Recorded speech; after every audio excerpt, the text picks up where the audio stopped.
하나님의 분노의 잔인데 하나님의 분노 또 진노하심의 어떤 뭐랄까 이게 벌 심판을 이 잔으로 비유하고 또 포도주로 비유하시고 표현한 경우들이 많이 있는데 오늘 여기서 말하는 분노의 잔도 이스라엘 백성에게 임한 하나님의 심판, 하나님의 책망을 말한다고 볼 수 있습니다. 근데 이 분노의 잔을 마셨다라고 하는 것은 하나님의 책망을 받았다, 하나님의 내리는 어떤 벌을 받았다 이런 의미가 되겠죠. 그러니까 그 벌을 받고 나니까 어떻게 됐어요? 이 분노의 잔을 마시고 나니까 이 하나님의 책망과 심판에 취하여 버린, 거기에 이제 고통 가운데 빠져버린 상태를 이렇게 취한 것으로 비유를 했는데 그 가운데서 이제 깰지어다 그랬어요. 그러면 분노의 잔을 마시게 한 이가 누구냐면 하나님이시잖아요. 마신 건 백성이지만 마시게 하신 이는 하나님이시단 말이에요. 그런데 그 마시게 하셨던 하나님이 깰지어다 뭐 깨우신다는 거예요. 이게 분노의 잔을 마시게 했지만 다시 하나님은 그들을 깨워서 깨어나게 하시는, 다시 말해 멸망을 시키셨고 심판하셨지만 그 가운데서 다시 회복을 시키시는 이 하나님의 은혜의 목소리라는 거예요. 오늘 이 아침에도 여러분들에게 여호와께서 깰지어다 일어설지어다 라고 여러분들에게 말씀하신다면 그것은 곧 회복의 의미를 갖고 있는 것입니다. 이들이 이렇게 하나님의 분노 안에서 지금 책망을 받고 멸망을 당하는데 그 17절 마지막에 보면 내가 이미 비틀거름을 치게 하는 큰 잔을 마셔 다 비웠다 그랬어요. 이 다 비웠다는 건 뭐냐면 이미 하나님의 분노, 하나님의 진노가 끝났다 그 말이에요. 이 잔이 아직도 남아있다면 아직도 하나님은 더 꾸짖고 더 책망하시고 더 심판하시겠지요. 근데 이 큰 잔을 다 비웠다. 하나님의 큰 심판, 하나님의 멸망, 시키심, 고통이 이제 끝났다는 의미를 갖고 있는 거예요. 잔이 비웠다. 우리 힘들고 어려운 상황을 당할 때 간혹 그런 표현했죠. 하죠. 밑바닥을 쳤다 이런 표현을 해요. 더 내려갈 데가 없다 그 말이에요. 이제 이건 뭐냐, 고통의 최후 끝이다 그 말이에요. 더 이상의 고통은 없다는 의미를 그렇게 표현할 때가 있습니다. 하나님의 분노의 잔을 마시게 했는데 저들이 그 큰 잔을 다 비웠어요. 이제 하나님의 분노, 심판, 멸망 끝났다. 이제는 회복밖에 남은 것이 없어. 그러니까 깰지어다 일어설지어다 라고 말씀을 한단 말이에요. 그런데 이렇게 말씀을 하시면서도 18절에 보면 네가 낳은 모든 아들 중에 너를 인도할 자가 없다는 거예요. 또 네가 양육한 모든 이들 중에 그 손으로 너를 이끌 자도 없다는 거예요. 이건 뭘 말하냐면 스스로가 스스로를 인도하고 스스로를 이끌어갈 수 있는 힘이 없다는 거예요. 그들을 도와서 이끌어줄 자식도 없고 또 여기 양육한 자라는데 다 이게 자녀들이잖아요. 없다는 걸 말하는 거예요. 그들 스스로의 힘으로는 헤어날 수 없음을 이렇게 표현하고 있는 것입니다. 그 이유가 뭐냐? 왜 저들이 그렇게 인도할 자도 이끌 자도 없게 되었는가? 19절 그 이유를 말하는데 이 두 가지 일이 내게 닥쳤으니 누가 너를 위하여 슬퍼하랴? 곧 황폐와 멸망이요 기근과 칼이라. 누가 너를 위로하랴? 라고 말씀을 해요. 이 두 가지 일을 닥쳤다고 말했는데 이 두 가지 일은 결국은 뭐냐면 전쟁과 기근이에요. 재앙이에요. 하나님이 심판하실 때에 그 심판의 도구는 항상 보면 전쟁이거나 아니면 재앙인데 그 재앙 속에는 가뭄이 흑심한 기근이나 또는 전염병이나 등등이 이 재앙에 속하여 있기도 하고요. 이 하나님의 진노의 잔이 그 하나님의 심판이 이 두 가지 일로 임한다는 것이거든요. 그런 의미에서 볼 때 뭐 성경의 심판은 뭐 홍수 심판도 있었고 또 뭐 불을 내려서 소돔성에 멸망시킨 적도 있고 또 고라자성 같은 경우는 땅을 갈라 삼켜서 죽여버리시는 이런 일도 있었죠. 전염병도 있었고 전쟁도 있었고 다양한 방법이 있어요. 그러나 중요한 것은 하나님의 심판이 임했다는 사실입니다. 이렇게 하나님이 일하시면 크게 두 가지를 하시는데 하나는 살리는 일과 하나는 죽이는 일을 하셔요. 그럼 죽이는 일을 하는 것이 멸망과 심판인데 그 죽음이라는 것은 결국 뭐 하는 거냐? 무엇 때문에 그렇게 되느냐? 저들의 죄악 때문이었다는 거거든요.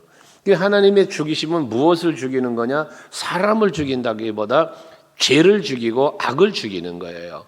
예수께서 십자가에 달려 죽으심, 친히 죽으셨잖아요. 그 죽음도 무슨 죽음이냐? 육체의 죽음, 생명의 죽음이라는 개념보다도 죄에 대한 죽음이에요. 죄를 멸하시는 거예요. 죄를 사하심의 죽음이죠. 그리고 그 생명은 다시 살아나시는 거죠.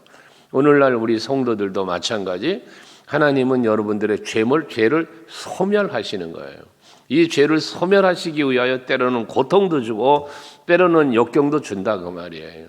그것을 우리가 견뎌내고 이겨낼 수 있는 힘을 가지고 있을 때 우리는 욥의 고백처럼 순금같이 되어 나오리라는 아름다운 성도의 모습으로, 성숙한 그리스도의 모습으로 하나님의 자녀의 권세를 가진 자답게 나오게 되는 것이거든요. 근데 이것은 뭐다? 스스로가 안 된다. 그럼 어찌 해야 됩니까? 하나님이 해주셔야 되는 거예요. 하나님께서 해주시는데 거기 마지막에 보면 누가 너를 위로하랴, 누가 너를 위하여 슬퍼하랴라고 말씀을 그 19절에 하고 있는데 이 말씀의 의미는 무엇을 말하는가? 여기서 말하는 의미는 하나님께서 말하기를 내가 너를 어떻게 위로할까? 이런 의미를 갖고 있는 거예요. 누가 너를 위로할까? 누가 너를 또 위하여 슬퍼할까라는 말씀은 결국 하나님의 입장에서 내가 어떻게 해야 너를 위로할 수 있겠냐? 내가 어떻게 너를 위해 슬퍼할 수 있겠냐? 이런 의미거든요. 그러니까 하나님의 마음이 그만큼 안타까움을 이렇게 표현하고 있는 것이에요. 여러분들이 고난당하는 거 하나님이 박수치며 기뻐하시는 분이 아니세요. 여러분들이 고통당하고 여러분들이 어려운 일을 당할 때 하나님의 마음은 아프신 거예요. 여러분 홍수 심판의 때에 보세요. 세상의 죄악이 간영되고 모든 사람들의 생각하는 것, 계획하는 것이 항상 악할 뿐임을 보시고 사람 지으셨음을 하나님이 한탄했다 그래. 한탄했다. 하나님 괴로운 거예요. 하나님이 마음이 아프신 거예요. 그걸 이렇게 표현을 하는 거예요. 소돔성을 멸망을 시키러 갈 때도 마찬가지죠. 아브라함에게 먼저 오셔서 그 송아지를 잡아 대접을 받으시면서 의인 50명만 있어도 멸망시키시겠느냐는 아브라함과의 그 대화. 40명, 30명, 뭐 10명 나중에 가지만 그 대화 속에서 뭘 느끼는 거예요? 하나님의 안타까움이 거기 있는 거예요. 벌하심의 목적이 벌하심에 있는 게 아닌 거예요. 그 말씀도 여러분들과 나누면서 의인을 찾으시는 하나님이라고 칼럼도 쓰고 말씀을 전한 적이 있는데 하나님은 우리에게 의를 찾기를 원하시는 거예요. 죄를 볼 때 안타까우신 거예요. 심판하시고 벌하시면서도 안타까우신 거예요. 돌아오길 원하시는 거예요. 그래서 항상 먼저 뭐예요? 심판하시기 전에 선지자를 보내고 하나님 사자들을 보내서 회개하라, 회개하라를 촉구하시는 거예요. 예수님이 오시기 전에도 세례 요한을 통하여 먼저 말씀하시죠. 회개해라. 천국이 가깝다. 하면서 말씀을 하신단 말이죠. 오늘 우리들의 시대도 마찬가지입니다.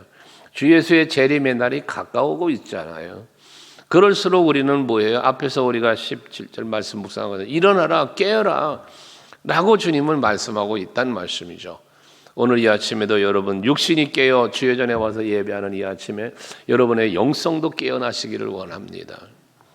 그래야 하나님 은혜 속에 살아요.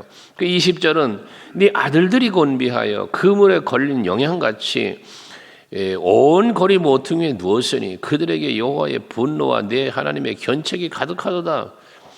이들에만 당하는 고통이 아니라 자기 후대까지 당하는 고통. 여러분 그 여호수아가 가나안을 점령해 들어가서 마무리를 지으는 그 여호수아가 이제 죽기 전에 지금 가나안은 완전한 점령을 한 게 아닌 상태에서 여호수아가 죽는 거거든요. 요단강을 건너가고 여리고를 함락시키고 그리고 이제 가나안 7족 속으로 몰아내며 들어가는 중에 이제 여호수아가 죽었단 말이죠. 그때에 여호수아의 마지막 고별 설교에서 너희 조상들이 우상을 섬기면서 하나님의 진노를 샀던 걸 너희가 알지 않냐. 그렇다면 너희들은 조상들처럼 우상을 섬길래? 아니면 여호와를 섬길래? 그럼 나와 내 집은 여호와만 섬길 거야. 그러면서 고별 설교했던 일이 있습니다. 이것은 결국 여호수아의 그 외침은 무엇입니까?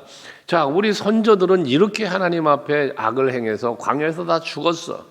이제 우리는 하나님의 은혜 속에 이 가난을 차지하게 되는데, 그렇다면 우리 후대들은 어떻게 살아야 되겠냐? 우리 후대들은 이제 하나님의 은혜 속에 살아야 되지 않겠느냐를 권면하는 거잖아요. 그것처럼 여러분들이 우리들의 신앙생활이 정말 어제도 말씀드렸지만 우리 후대들이, 우리 서강교회 우리 후손들이 바라볼 여러분의 모습들, 야, 우리 교회에 참 선배 목사님들이, 선배 장로님들이, 선배 권사님들이 어떻게 신앙생활하며 일궈온 교회인지, 어떻게 믿음을 지켰으며 어떻게 사명을 감당했는지를 후대들이 보면서 그 후대들이 누리는 은혜와 복이 있어야지. 여기 이들은 하나님 앞에 죄를 범한 연고로 그 아들들이 곤비해졌고 그번에 걸린 영양같이 되었어요. 그 길거리 모퉁이마다 다 누워있다는 거예요. 자식들까지도 후대까지도 다 은혜 받지 못하고 복 받지 못한 자리에 있음을 이야기하는 거거든요. 오늘 예배하시는 여러분들은 정말 하나님의 견책이나 하나님의 분노가 가득한 삶이 아닌, 여러분 자녀들이 하나님의 분노와 하나님의 견책이 가득하여 멸망당하는, 그 고난당하는 자리에 있는 게 아니라, 여러분들은 하나님의 은총 속에서, 하나님의 축복하심 속에서 살아가고, 여러분들의 자녀들도 후손들도 그와 같은 은혜 속에 살아갈 수 있는 여러분 되시기를 바랍니다. 그러니까 21절 그러므로 라고 해요. 너 권고하며 포도주가 아니라도 취한 자여 이 말을 들어라. 포도주가 아니라도 취했다. 이게 뭘 말하겠습니까? 포도주가 아니라도 취했던 것은 포도주를 마시지 않았는데 뭐에 취했어요? 죄악에 취했어요. 하나님의 심판에 하나님의 분노의 잔에 취했어요. 이미 멸망받을 자리에 가서 앉아 있어요. 이미 멸망당해버린 거예요. 이걸 말하는 거예요. 정말 헤어날 수 없는 만큼의 처지에 있는 저들을 말하는 거거든요. 그런 저들을 하나님은 깨어라 깨어라 일어서라 라고 하시면 지금 깨우시는 건데, 22절에 보니까 저들, 야, 너희들 포도주가 아니도 이미 취해 있는 자들아 한번 귀 기울여 들어봐라 하시면서 한 말씀이 22절이잖아요. 내 주 여호와 그의 백성의 억울함을 풀어주시는 네 하나님이 이같이 말씀하신다.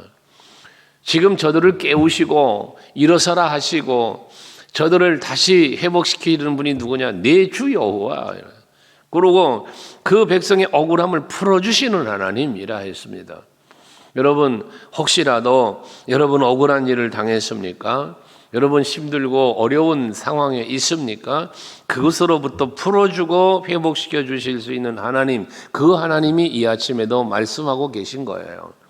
뭐라 말씀하십니까? 이같이 말씀하시되 하며 보라, 내가 비틀거름 치게 하는 잔 곧 나의 분노의 큰 잔을 네 손에서 거두어서 내가 다시는 마시지 못하게 하고. 이제 하나님 앞에 말했잖아. 네가 큰 잔을 다 마셨다, 다 비웠다. 하나님의 진노는 이제 끝났다 그 말이에요. 그래서 저들을 다시는 멸하지 않고 다시는 심판하는 게 아니라 더 큰 재앙, 더 큰 심판을 하는 게 아니라 이제는 어떻게 돼? 깨우고 일어서게 회복시키시겠다는 말씀을 하는 것이거든요. 하나님의 분노가 멈추어진다는 걸 말하는 거예요. 여러분, 하나님이 분노는 멈춰지고 하나님이 주시는 은혜와 복은 새롭게 임하는 여러분들이 될 수 있기를 바라는 거죠. 이게 하나님이 오늘 아침 주시는 말씀이에요. 또 뿐만 아니라 23절은 그 잔을 너를 괴롭게 하던 자들의 손에 들이라. 그들은 일찍이 내게 이르기를 엎드리라 우리가 넘어가리라 하던 자들이다. 너를 넘어가려는 그들에게 내가 네 허리를 땅과 같게 길거리와 같게 하였느니라 하시니라 그랬어요. 이 분노의 잔을 이제 누구에게, 저들을 괴롭게 하던 자들에게 주어서 하나님의 분노의 잔을 그들에게 쏟겠다는 거거든요. 이 저들을 괴롭게 하던 자들이 누구예요? 바벨론 사람들이에요. 이들에게 하나님의 진노가 임하시고 저들을 벌하셔서 그렇게 하심으로 이스라엘의 회복을 일으키겠다는 거거든요. 근데 이들은 어떤 사람들이냐? 말하기를 너희 엎드려 우리가 네 등을 밟고 지나갈 거야 라고 말했다는 이거고, 또 이 백성들은 그 허리를 땅 같게 하고 또 길거리와 같게 하였느니라 한 것은 이들이 이 이스라엘 백성들이 바벨론에게 점령당할 때 이렇게 짓밟힘을 당하는 아주 비참한 멸망을 당한 것을 표현하는 이야기예요. 그래서 사람들을 땅바닥에 엎드리라는 거 그 등을 밟으며 넘어갔다는 이야기거든요. 그렇게 어려움 그 정도로 비참하게 고통 속에 빠져 있는 완전한 멸망을 당했던 이들을 이제 하나님께서 그렇게 그들을 짓밟고 갔던 그들을 엎드리라고 명령했고 그러고 포로로 잡았던 바벨론에게 이제 하나님 분노의 잔을 쏟아서 저들을 멸하시고 이스라엘을 회복시키신다는 말씀입니다. 여러분들을 회복시키시는 하나님의 은혜는 여러분들을 힘들게 하고 여러분들을 두렵게 하는 것들을 제거시키시는 거예요. 없애주시는 거예요. 문제를 해결해 주시는 거예요. 그리고 하나님은 은혜의 길로 이끌어 가시는 거거든요. 출애굽을 시작해서 홍해바다 앞에서 사건이 그거잖아요. 홍해바다도 두려운 거예요. 따라오는 애굽 병사들도 두려운 거예요. 앞에 있는 건 답답한 문제예요. 뒤에 오는 건 위협이에요. 두려움이에요. 하나님이 두 가지 문제를 다 해결해 주시잖아요. 막힌 바다는 갈라주시고 뒤쫓아오는 것은 다시 바다를 닫아서 수장시켜 죽이시면서 모든 문제를 다 해결해 주시는 거예요. 이 출애굽의 여정 속에 있는 말씀들을 여러분들이 묵상하시면 여러분들의 삶을 살아가는 모든 인생의 여정이 출애굽의 역사처럼 하나님이 이끄시는 거예요. 시편 121편도 말하지만 낮의 해와 밤의 달이 너를 상치 못한다. 왜? 구름기둥 불기둥으로 보호하며 인도하시는 하나님이시니까요. 예수께서 요한복음에서 말씀하시는 너희는 내게로 와서 마셔라. 왜? 누구든지 목마르거든 내게로 와서 마셔라. 내가 주는 물을 마시는 자는 그 배에서 생수의 강이 흘러넘치리라 말씀하시는 그 생명수. 여러분 목마른 자에게 주시는 은혜를 말하는 거잖아요. 이 성령을 가르쳐 말씀한다라고 요한복음 7장은 말씀하고 있는데, 오늘 우리들은 성령 시대에 살고 있으니 우리 예수께서 말씀하신 그 생명수 샘물을 마시고 사는 우리 성도들이 됐단 말이에요 이미. 그러니 그 은혜 속에 살고 있는 여러분들답게 두려워하지 마시고 염려와 근심하지 마시고 하나님이 베푸시는 은혜를 은혜로 알아 감사함으로 누리면서 참된 평안을 누리면서 살아가는 여러분들이 다 되실 수 있길 바랍니다.